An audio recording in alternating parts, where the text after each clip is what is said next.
So, fortunately, it runs, which is awesome for an 84 that's been sitting for quite a few years. Unfortunately, kind of a mess. Honestly, it looks pretty clean overall. I've already started working a little bit, replacing a lot of the coolant stuff, because I can't really tell, honestly, because I need to fix the dash before I can see what the gauges are reading, and I just want to make sure that it doesn't overheat, because the guy before me, whenever I bought it, said it had some coolant issue. He didn't know what, he just said that there was a coolant issue, right? So I'm going through, there was a leak in one of the coolant lines, so eventually I'm going to replace all the coolant lines. I just kind of plugged it up for now, but it was super rusty in the coolant, because they used to have these old metal pipes for the coolant lines, because the radiator is always all the way in the front of the van, and the engine's back here, so it has to take the coolant all the way to the front and all the way to the back.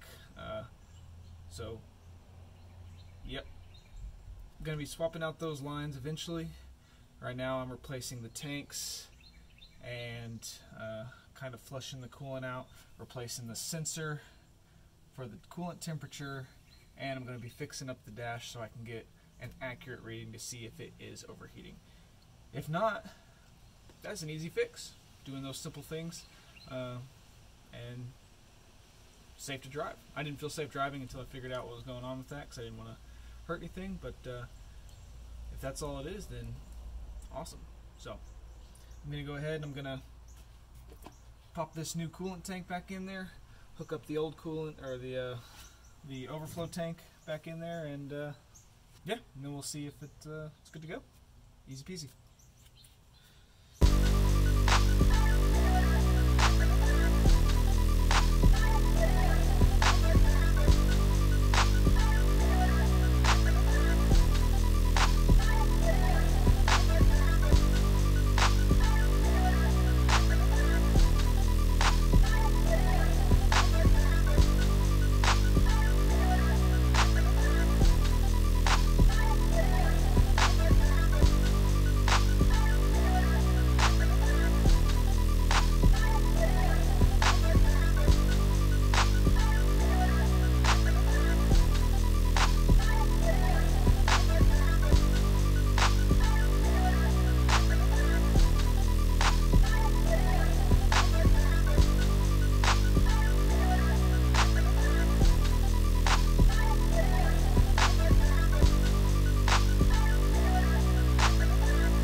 Alright, so I got some of this braided hose, which I'm going to be hooking up from the fill tank to the expansion tank, and then we're pretty much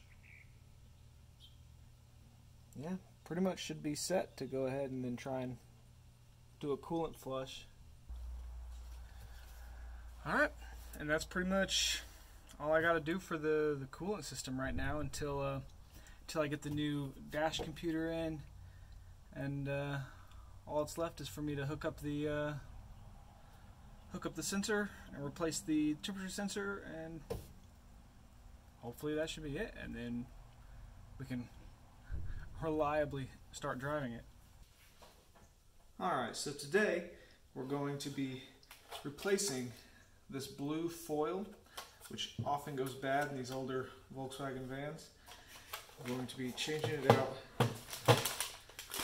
with this cluster master, and hopefully that'll fix everything that's wrong with this bad boy, and then we'll be able to get readings from the van.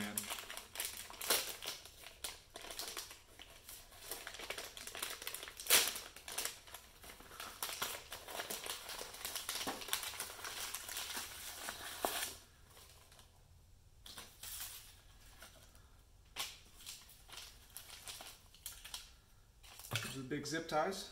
Always need big zip ties. And here is the cluster itself.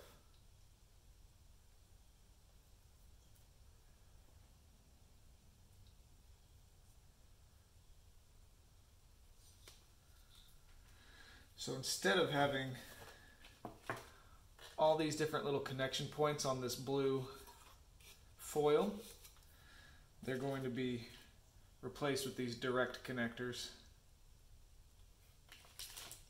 Well, let's get to town. Let's start taking this apart.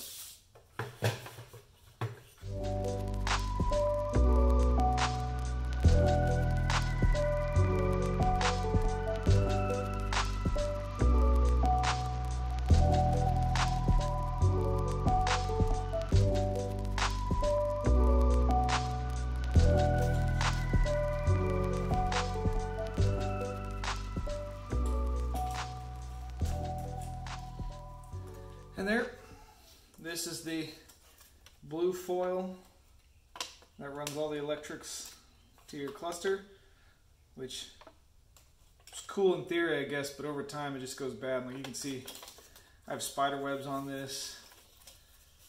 I'm sure some of these metal connectors are broken and just not really doing what they're supposed to anymore, and that's why it is no longer working. So, boom, that is what we're replacing.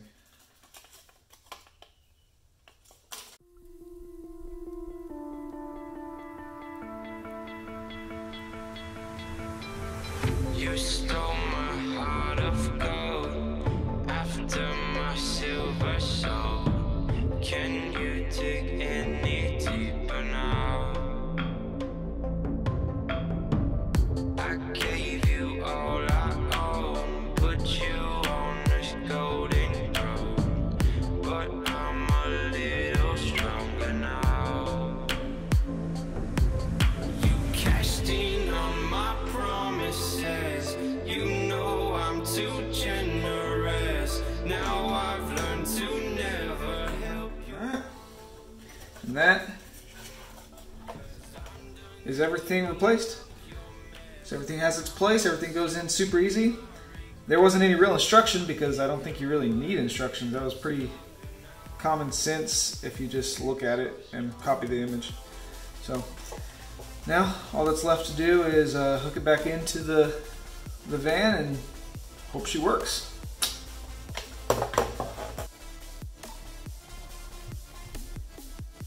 Alright, so inside the dash here, you see we got our brake fluid reservoir. And then you got all the, these are the different switches that go inside of the dash panel that I have removed. I left them plugged in just because I didn't want to, lose these and find out where it is.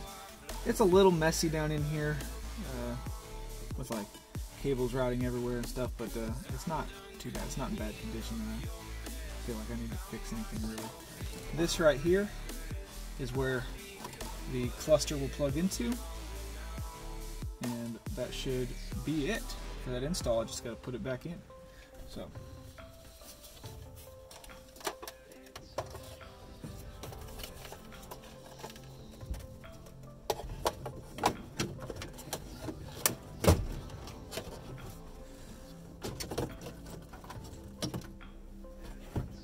Now this is not me permanently installing it because I have to zip tie everything on there so it doesn't fall apart whenever you are driving, but I'm going to plug this in just to make sure it all works.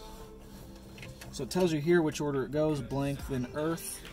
That's easy to find because the top ones on this is blank, and then the cable hooked up to this one is brown, so that'll be your ground.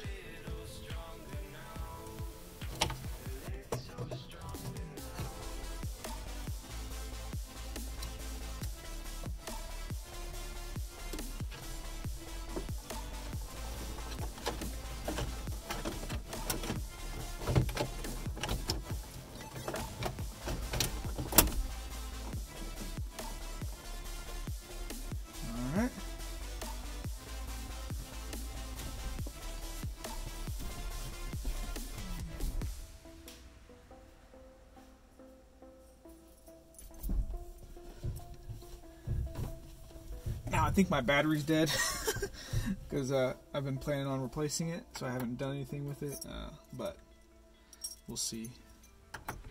the electronics so we can fire up.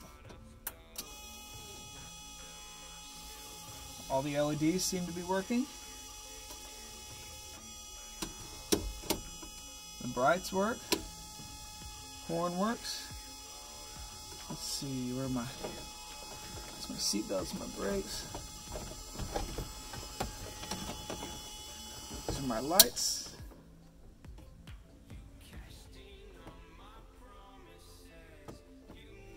Says they're on. Cool.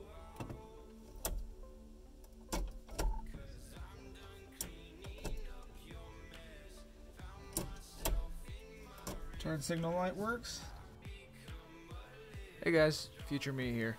So everything seemed to work pretty alright, except the gas gauge still didn't come up, which I'm thinking is more of a problem with the sensor in the tank, not the electronics on this consider the other. But everything else seems to work pretty alright. You'll see in an upcoming video we actually replaced the temperature sensor for the coolant while working on the rest of the coolant system, and the gauge does accurately describe the temperature that's going on in the van, which is good. So sorry this video was a little choppy and not so entertaining, but hey, that's all I had to work with, and I didn't even want to put this video out to begin with. I just wanted to put something out to keep it going. So thanks for watching, guys, and hopefully you guys stay tuned for the next ones. Catch you guys later.